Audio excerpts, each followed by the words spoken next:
नमस्कार दोस्तों, मेरा नाम है विजय कुमार गिरी और मैं आप लोगों का एक बार फिर से स्वागत करता हूं अपने यूट्यूब चैनल जिसका नाम है सुगा क्लासेस फॉर एग्रीकल्चर।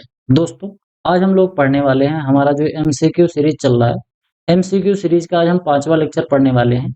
यहाँ पर मैं जो एमसीक्यू सीरीज पढ़ा रहा हूँ, ये एक बुक है, a competitive book of agriculture, जिसको नीमरा सुंडा जी ने लिखा है। इसको मैंने अपने यूट्यूब चैनल पर पूरा डिटेल में पढ़ाया भी है। उसी में आज हम यहाँ पर उसी बुक का एक एमसीक्यू बेस यहाँ पर हम क्वेश्चन सॉल्व करेंगे। बोले तो एक तरीके से ऐसे समझो कि ये जो सीरीज चल रही है, एक तरीके से प्रैक्टिस सेशन है। आप लोग वहां से पढ़ के समझो और यहाँ से फिर आके इसका प्रैक्टिस करो कि आपने जो पढ़ा है उसमें से आपने कितना याद है। और उसे क्वेश्चन पूछूंगा तो आपको क्या करना है कि जैसे ही क्वेश्चन आपके स्क्रीन पर आएगा, आपको वीडियो को रोक लेना है और क्वेश्चन को पढ़ने के बाद आंसर दे देना है कमेंट बॉक्स में। उसके बाद फिर वीडियो को जब मैं एक्सप्लेन करना शुरू करूंगा, फिर आप उसको डिटेल में देखिए। आपको क्या करना है, सबसे पहली बार जब क्वेश्चन आ रहा है तो क्वेश्चन को आप एक बार ध्यान से देखो, पढ़ो, समझो, एनालाइज करो, आंसर दो। जब आपकी पूरी प्रक्रिया हो जाए फिर आप क्वेश्चन को स्टार्ट करो, वीडियो को फिर से स्टार्ट करो और फिर देखो ध्यान से कि मैं इसको कैसे कर पा रहा हूँ, क्वेश्चन सही जा रहा है कि नहीं जा रहा है। इस तरीके से आप हर क्वेश्चन को ऐसे ऐसे आपको सॉल्व करते हुए चलना है। तो मैं पढ़ाना शुरू करूँ, पहला क्वेश्चन आपसे पूछूं उससे पहले मैं आप लोगों को बता दूं कि मैंने आप लोगों के लिए एक बहुत ही अच्छा कोर्स लॉन्च कर रखा है। कोर्स का नाम है अल्टीमेट एग्रीकल्चर कोर्स। इस कोर्स में आपको यहाँ पर दिए गए सभी सब्जेक्ट बिल्कुल बेसिक से लेकर एडवांस लेवल तक आपको पढ़ाए जाएंगे। और यहाँ पर मैं जो आप लोगों को जो कुछ भी पढ़ाऊंगा उसका आपको पीडीएफ नोट्स भी प्रोवाइड कराऊंगा। ये पीडीएफ नोट जो होगा ये बिल्कुल बाइलिंगुअल होगा, हिंदी और अंग्रेजी दोनों भाषाओं में ये मिल जाएगा। इसमें जो चीजें मैं पढ़ाऊंगा बिल्कुल बेसिक से लेके, अगर आपने बिल्कुल भी नहीं पढ़ा है बीएससी एग्रीकल्चर करते समय, तो आप बिल्कुल बेसिक से लेके एडवांस लेवल तक आप अच्छे तरीके से इसको पढ़ पाओगे। अगर आप इसको खरीदना चाहते हैं तो इस क्यूआर कोड को स्कैन करके मात्र 1000 रुपए का पेमेंट करके आप इसको खरीद सकते हो। ये मेरी गारंटी है कि आपको इस कोर्स को खरीद लेने के बाद आपको अलग से कहीं से कुछ भी खरीदने की जरूरत नहीं पड़ेगी। कोई बुक नहीं खरीदना पड़ेगा, कोई और कोर्स नहीं खरीदना पड़ेगा। इतना मोर देन इनफ होगा किसी भी एग्जाम को क्वालिफाई करने के लिए, चाहे वो किसी स्टेट गवर्नमेंट का एग्जाम हो या फिर सेंट्रल गवर्नमेंट का एग्जाम हो।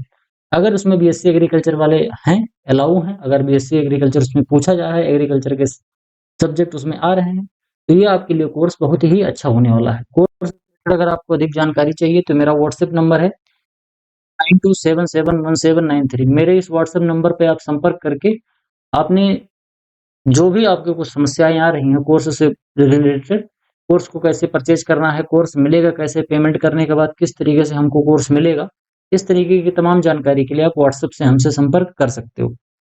चलिए आगे बढ़ते हैं, देखते हैं हमारा पहला क्वेश्चन क्या है।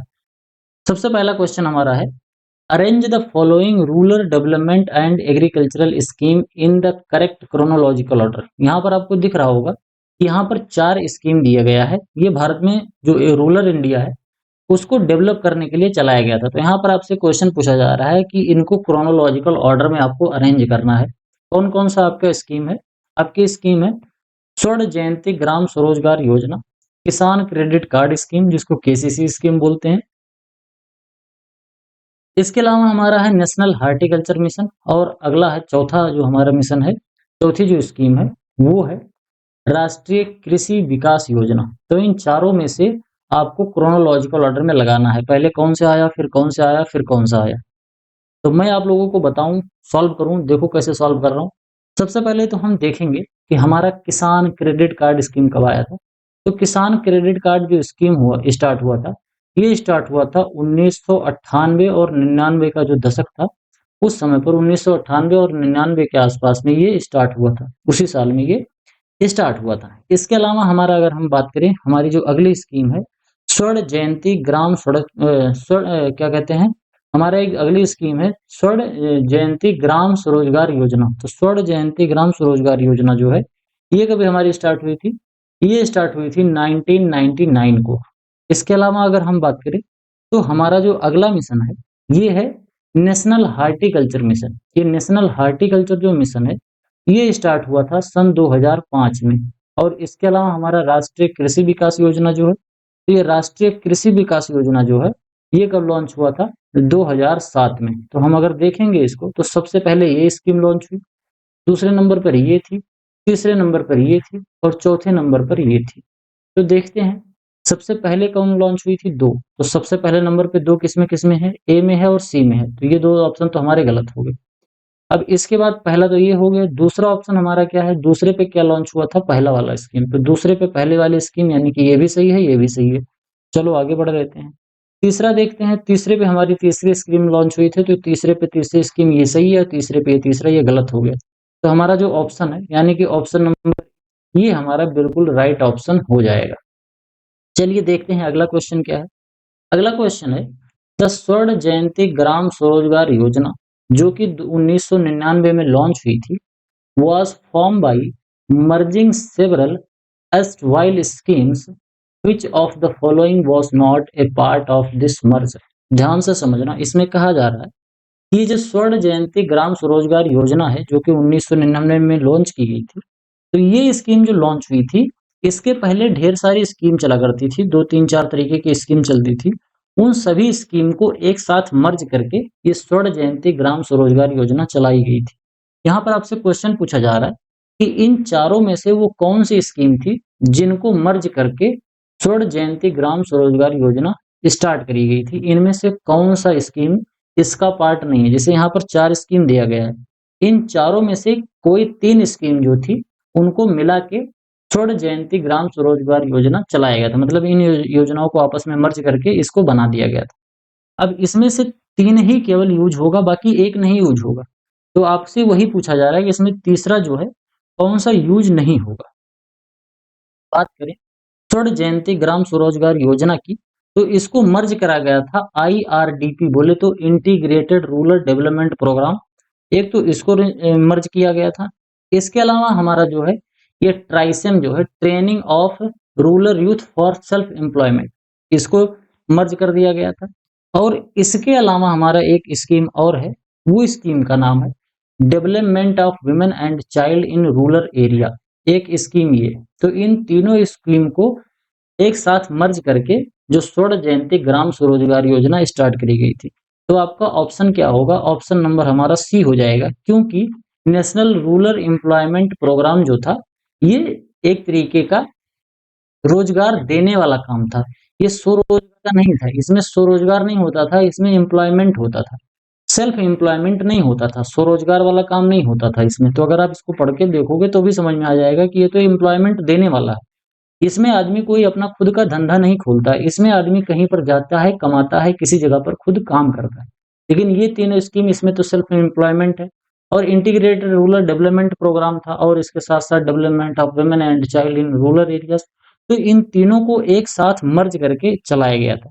इसके अलावा एक स्कीम और भी थी जिसको मर्ज किया गया था, और उस स्कीम का नाम है SITRA, SITRA for supply of improved toolkit to rural artisans. बोले तो जो हमारे भारत में जो ग्रामीण एरिया में जो लोग काम करते हैं, जैसे बढ़ई हैं, लुहार हैं, कुम्हार हैं, इन लोगों को टूलकिट प्रोवाइड करने का काम किया जाता था। मतलब इसमें जो अच्छे-अच्छे टूल होते थे, जैसे बढ़ई है तो उसके लिए बढ़ई जो काम करने के लिए औजार का इस्तेमाल करता है, वो औजार सप्लाई करने का काम, वो औजार मुहैया कराने का काम इसमें होता था। तो ये 4 स्कीम मर्ज करी गई थी।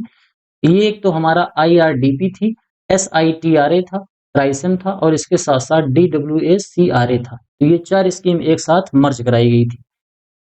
अगला क्वेश्चन हमारा है स्टेटमेंट बेस्ड क्वेश्चन है, जिसमें पहला स्टेटमेंट क्या कहा जा रहा है, the integrated scheme of oil seed, pulses, oil palm and मेज, जिसको आइसोपॉम बोलते हैं, इसको लॉन्च किया गया था 1 अप्रैल 2004 को।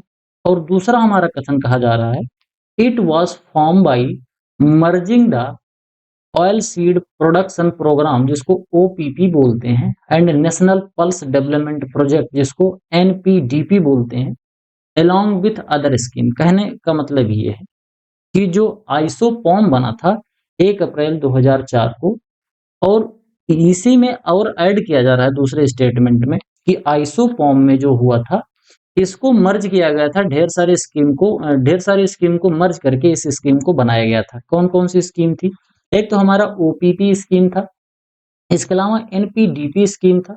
तो क्या इन दोनों स्कीम के साथ साथ और भी स्कीम को मिलाकर इसको बनाया गया था? तो अब इन दोनों स्टेटमेंट को ध्यान से पढ़ो और बताओ। कहीं इसमें ऐसा भी हो सकता है कि कहो ये वाला ऑप्शन गलत हो, या ये यहाँ पर जो आपको लिखा गया है ये चीज तो सही है, इसमें तो कोई दिक्कत नहीं है। इसके अलावा ये चीजें मर्ज करी गई थी कि नहीं करी गई थी, क्या इनमें से कोई ऐसा तो नहीं है कि कोई दूसरा नहीं हुआ हो? इस चीज को आपको ध्यान से देख के बताना है।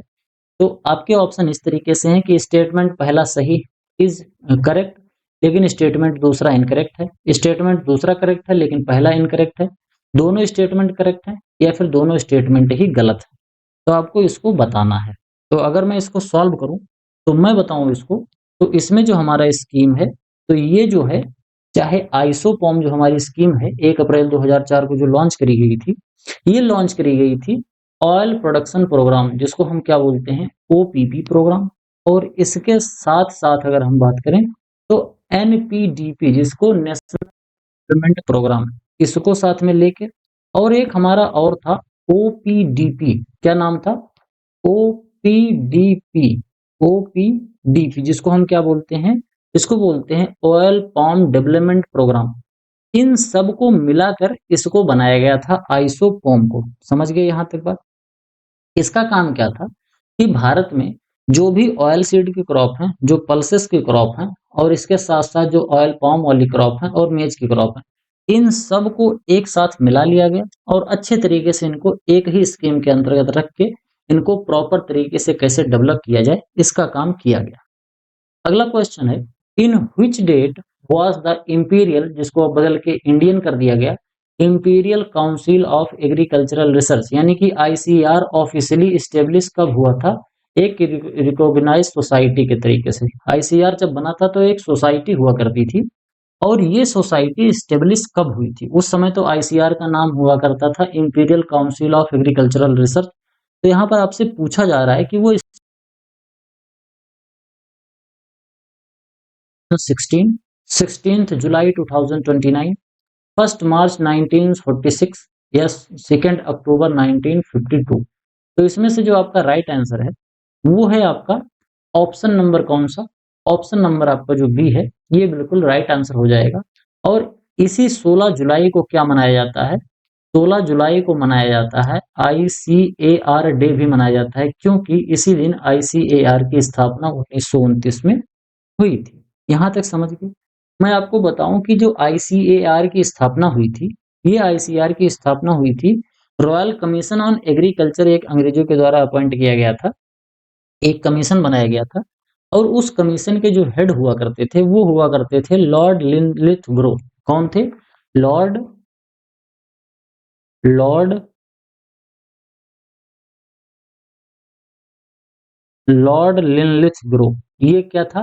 ये रॉयल कमीशन ऑन एग्रीकल्चर, इसी के हेड हुआ करते थे।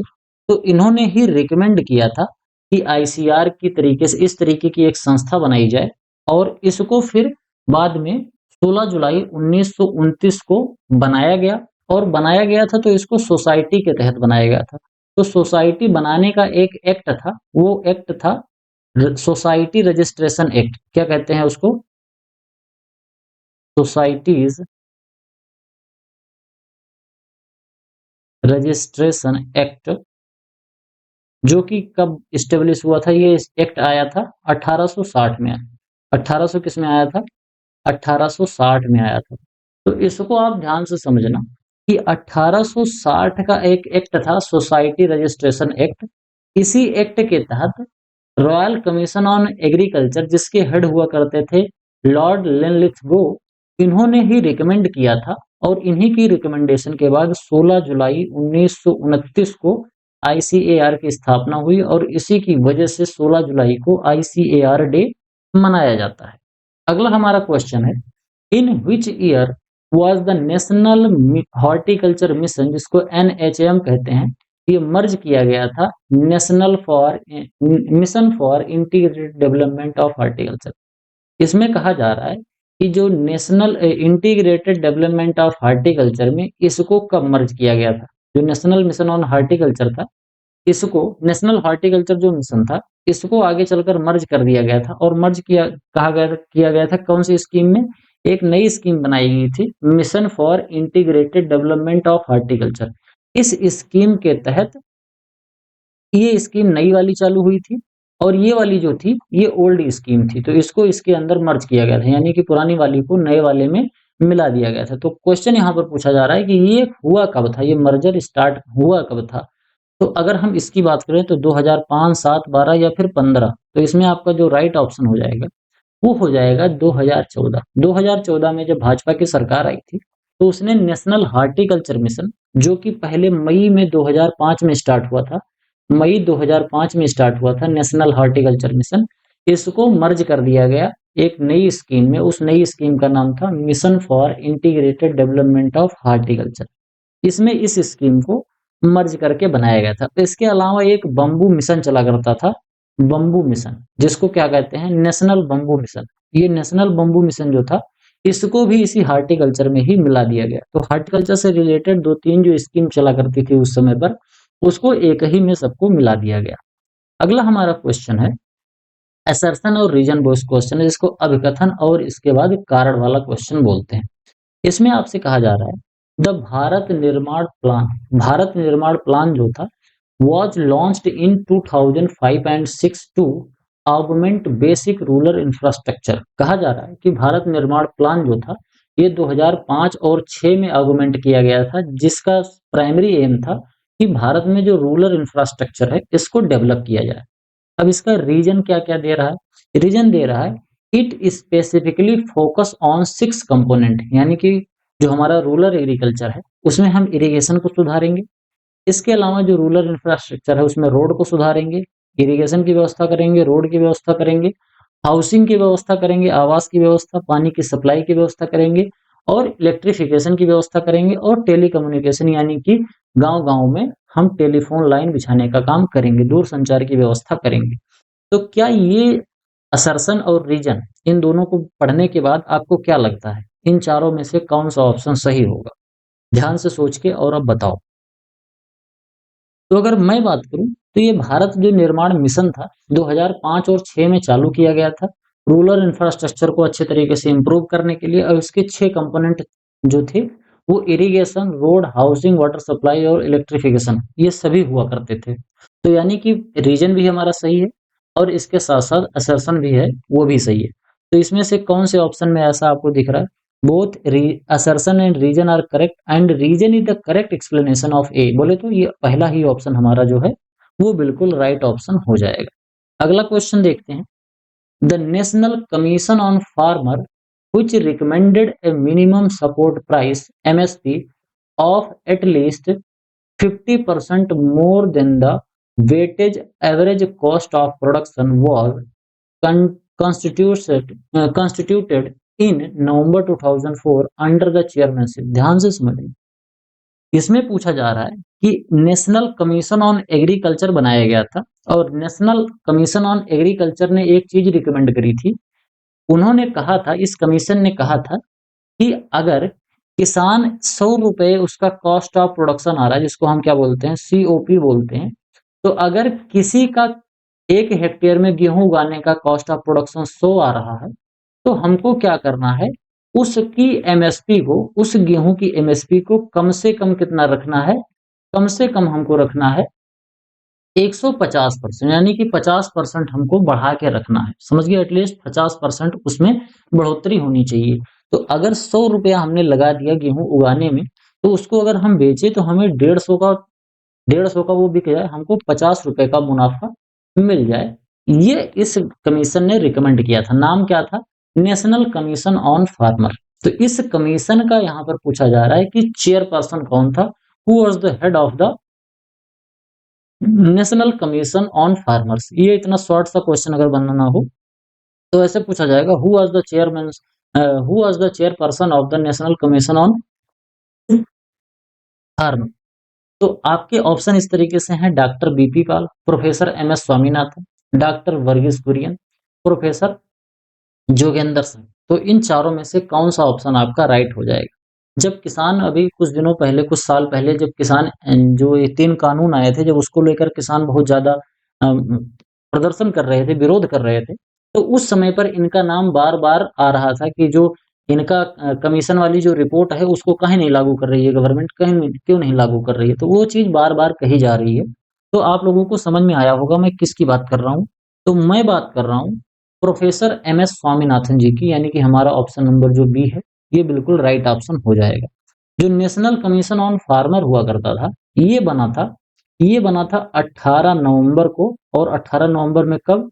18 नवंबर 2004 को इसको बनाया गया था, और बाद में इन्होंने रिपोर्ट दी थी 2006 के आसपास में, और उन्होंने ही बताया था कि किसानों को अगर 100 रुपए खर्चा हो रहा है फसल उगाने में, तो कम से कम 150 रुपए तो उसको मिलना ही चाहिए, इतना एमएसपी तो होनी ही चाहिए, यही कहा गया था। तो इसीलिए कहते हैं कि स्वामीनाथन आयोग की रिपोर्ट को भाजपा सरकार क्यों नहीं लागू कर रही है, इस तरीके के लोगों को टिप्पणियां हुआ करती थी। उसके अंदर अगर हम जाएंगे तो तमाम चीजें और देखने को हमको मिलेगी, उसको कभी बाद में समझाएंगे, लेकिन फिलहाल आप इतना समझो कि यही उस समय की कमीशन जो बना था उसकी रिकमेंडेशन यही थी।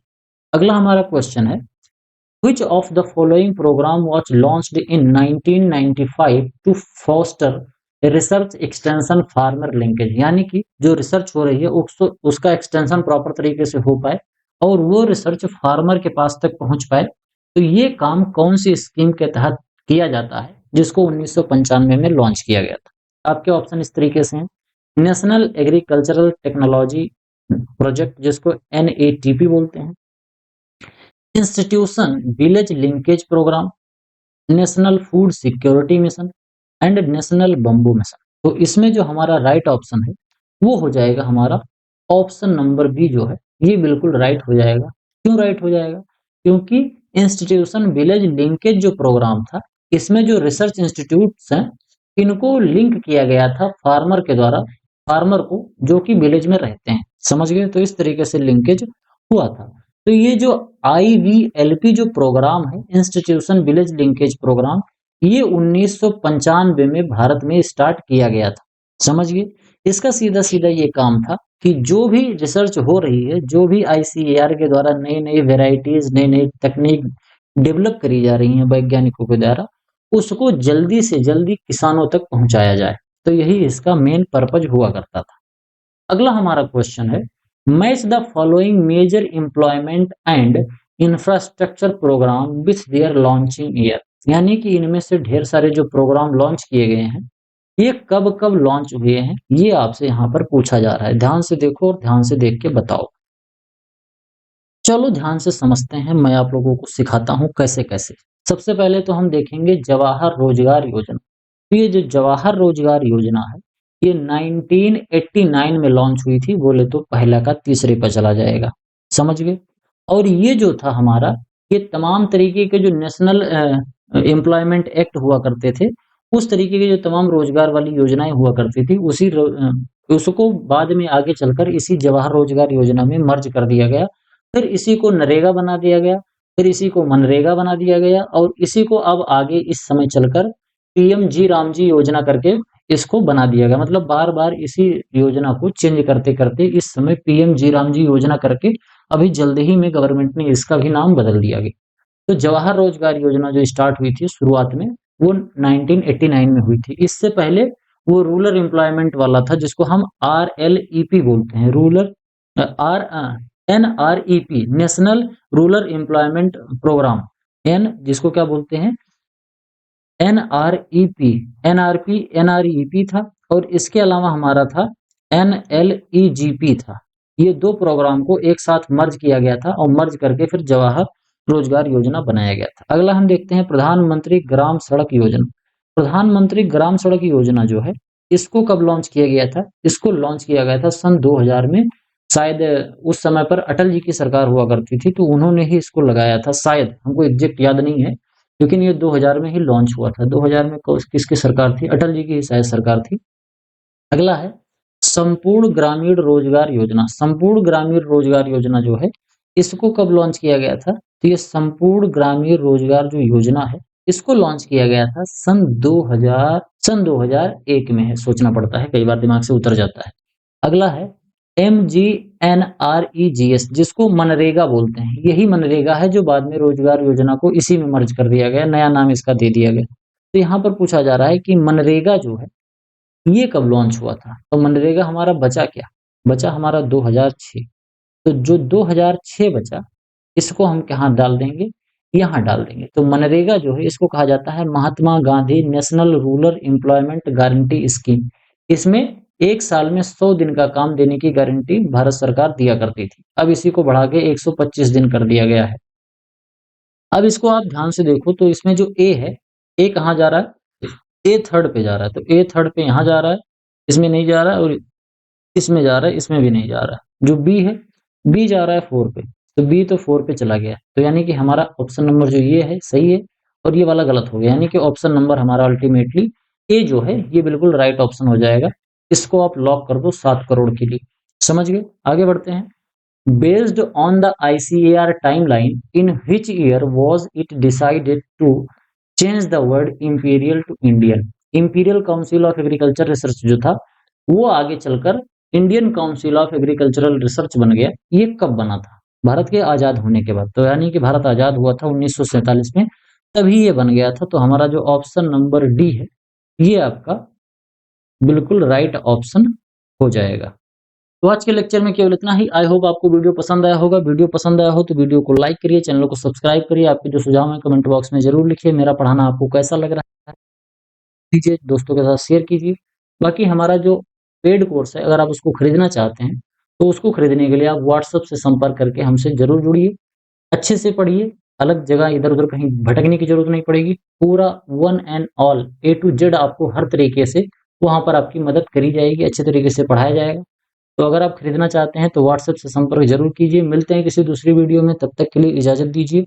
धन्यवाद।